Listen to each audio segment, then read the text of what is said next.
Hello friends, नमस्कार। Latest stock update में आपका स्वागत है। और इस वीडियो में आज हम बात करने वाले हैं डीएक्सन टेक्नोलॉजीज लिमिटेड की। दोस्तों, कंटिन्यू इस स्टॉक में गिरावट देखने को मिल रहा है, कंटिन्यू फॉल कर रहा है इसका शेयर प्राइस। और बीते 5 डेज के अंदर अंदर अगर आप देखें तो 8% से ज़्यादा स्टॉक है जो टूट गया है। एक महीने की बात करें तो 21% से ज़्यादा स्टॉक टूटता हुआ नजर आया है। वहीं 6 मंथ में 33%, तो एक साल में 36% से भी ज़्यादा स्टॉक टूटा है। अगर आप देखें तो यहाँ पे बीते 6 मंथ के अंदर अंदर अगर हम बात करें तो स्टॉक है जो यहाँ पे एवरेज जो यहाँ पे देखने को मिल रहा है कि 33% टूटा है। लेकिन अगर हम इसके अपर प्राइस से अगर आप देखें 18,000 रुपये के प्राइस से अगर आप देखें तो 40% से भी ज़्यादा स्टॉक है जो नीचे गिर चुका है। तो इसी के बारे में आज हम जानने वाले हैं कि यहाँ पे कहाँ तक गिरावट हो सकती है इस स्टॉक के अंदर। आने वाले समय में इसके क्या टारगेट प्राइस हो सकते हैं जो एनालिस्ट के द्वारा दिए जाते हैं। तो एनालिस्ट का क्या मानना है कि जो इस स्टॉक को एनालिसिस करने के बाद इसका जो टारगेट प्राइस दिए है वो क्या टारगेट प्राइस है, उसके बारे में भी हम बात करेंगे। चाहे क्वार्टरली रिजल्ट्स हो उसके बारे में हम देखेंगे भी, प्लस यहाँ पे अदर डिटेल्स भी हम आपके साथ साझा करेंगे। लेकिन यहाँ पे मैं वीडियो स्टार्ट करूँ उससे पहले दोस्तों मैं आपसे रिक्वेस्ट करूँगा यहाँ वीडियो को अधिक से अधिक लाइक करें। आप पहली बार हमारे चैनल पे विजिट किए हैं तो चैनल को सब्सक्राइब करके जरूर चलिएगा। यहाँ पे मैं किसी भी प्रकार के स्टॉक में इन्वेस्टमेंट रिकमेंडेशन बिल्कुल भी नहीं देता हूँ, इस चीज़ का बिल्कुल आप ध्यान रखें। और यहाँ पे अगर आपको इन्वेस्ट करना है तो आप अपने एनालिसिस के आधार पे ही किसी भी स्टॉक में इन्वेस्टमेंट करें। दोस्तों यहाँ पे अगर आप देखेंगे तो काफ़ी सारे न्यूज़ जो चल रहा है कि यहाँ पे डीएक्सन टेक्नोलॉजी का जो शेयर है क्रैश हो गया है।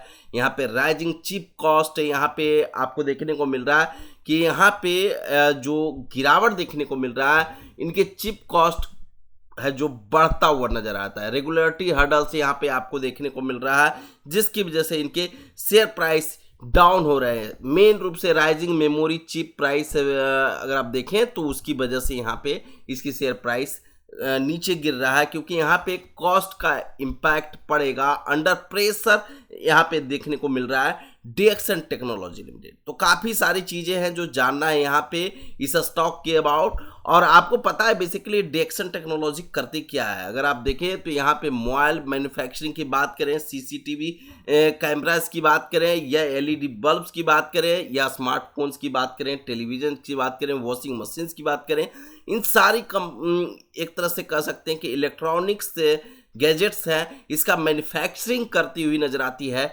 डीएक्सन टेक्नोलॉजी। और यहाँ पे इनके बड़े बड़े पार्टनर आपको सैमसंग से लेकर पैनासोनिक, फिलिप्स, इन सारी एक तरह से पार्टनरशिप देखने को मिलता है जो इन कंपनी के प्रोडक्ट मैन्युफैक्चरिंग करती है।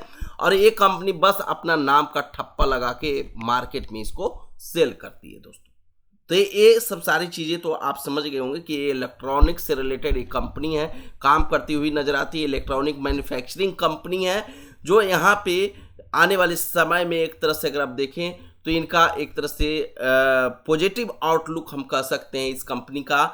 लेकिन यहाँ पे कुछ एनालिस्ट लोगों का मानना है कि यहाँ पे 12 मंथ्स में, ये मेरा नहीं मानना है, एक तरह से एनालिस्ट की तरफ से दिया गया है अपडेट, जो एनालिस्ट ब्रोकरेज टारगेट प्राइस अगर आप देखें तो यहाँ पे नेक्स्ट 12 मंथ्स का एवरेज देखें तो यहाँ पे 16,700 से लेकर 16,707 अकॉर्डिंग टू एनालिस्ट पोल्स।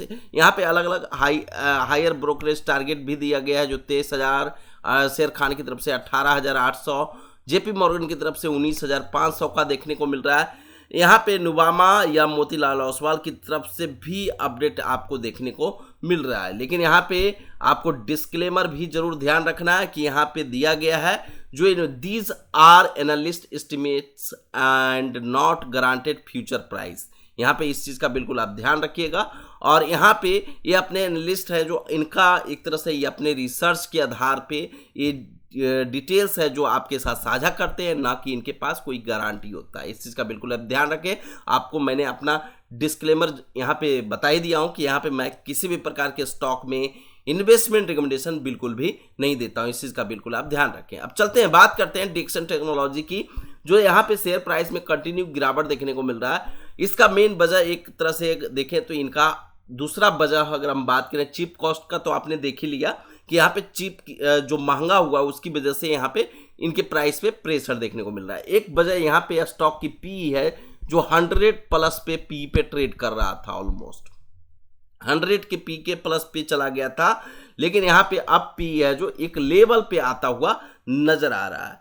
यहाँ पे अपने बुक वैल्यू से 16x मतलब 16 टाइम्स ऊपर ट्रेड कर रहा है।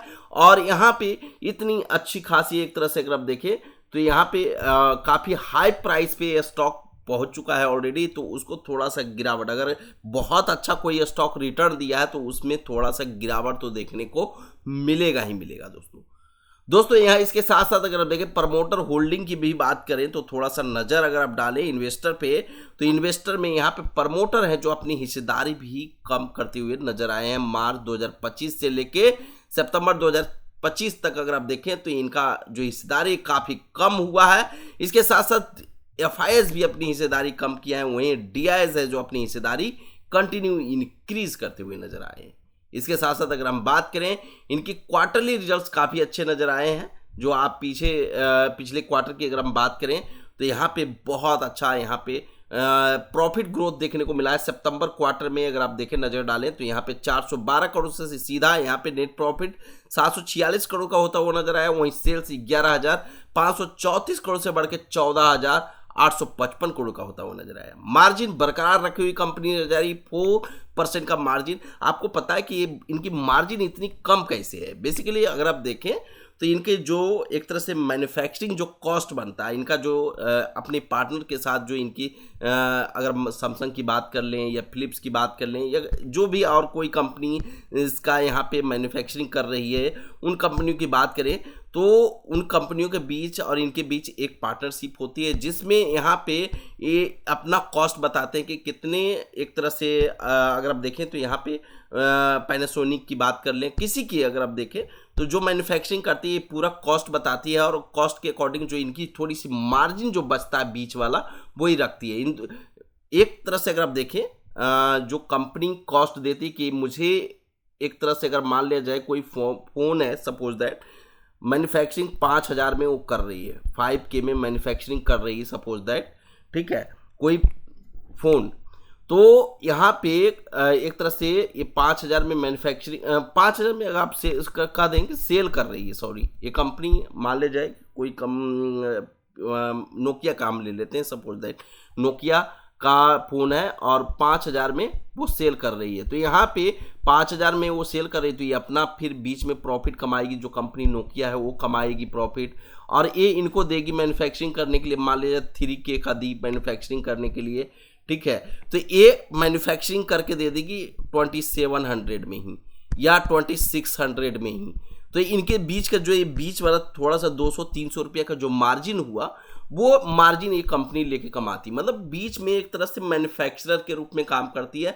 प्रोडक्ट किसी और का रहेगा, ठीक है, और यहाँ पे सेल कोई जिसका प्रोडक्ट रहेगा वही सेल करेगा। इनका काम है सिर्फ कि मैन्युफैक्चरिंग करके उस कंपनी को प्रोवाइड कर देना, और ये प्रोवाइड करते हैं। बीच में इनकी मार्जिन बहुत कम होती है, 3 से 4% का ही होता है मार्जिन, क्योंकि ज़्यादा मार्जिन अगर करेगी तो यहाँ पे क्वालिटी ख़राब होगा, तो जिसकी वजह से इनके जो पार्टनर है इनको छोड़ के जा सकते हैं, दूसरे किसी के साथ पार्टनरशिप कर सकते हैं। तो यहाँ पे एक तरह से अगर आप देखें तो यहाँ पे मार्जिन कम की वजह से भी एक तरह से इनकी जो एक तरह से प्रॉफिट है बहुत ज़्यादा ग्रो नहीं करता, क्योंकि इनके पास लिमिटेड क्लाइंट भी होते हैं। लेकिन यहाँ पे डिमांड अगर इसकी बढ़ जाती है, स्मार्टफोन्स की डिमांड ज़्यादा है, LED TV की डिमांड ज़्यादा है, तो इनके एक तरह से प्रॉफिट है जो इंक्रीज हो जाता है, सेल्स है जो इंक्रीज हो जाता है।